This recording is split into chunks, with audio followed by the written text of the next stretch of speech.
یہ پاکستانی فوج کا تحفہ نہیں ہے، یہ ان قبائلی لشکروں کا تحفہ ہے جنہوں نے وطن عزیز کی آزادی کے 6 ماہ بعد بھی اپنے خون کا نذرانہ پیش کیا۔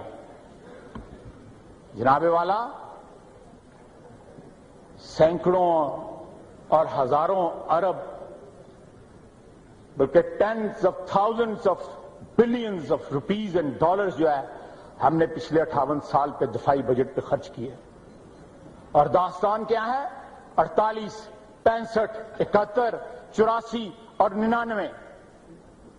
کوئی آزاد کمیشن جو ہے اس ملک کے نمائندوں کا اگر بٹھا دیں اور ان 5 جنگوں کی انکوائری کروائیں تو کسی بھی شخص میں ایک رتی بھر بھی جو سیلف ریسپیکٹ ہوگا تو اس کا سر جو ہے جھک جائے گا۔ لیکن آج بھی یہ پوری امپیونٹی کے ساتھ اپنا سینہ چوڑا کر کے ڈیفنس بجٹ کو کلیم کر رہے ہیں اور مانگ رہے ہیں قوم سے۔ قوم کی ہڈیوں سے گوشت تک جو ہے انہوں نے نچوڑ لیا ہے اور اتار لیا ہے۔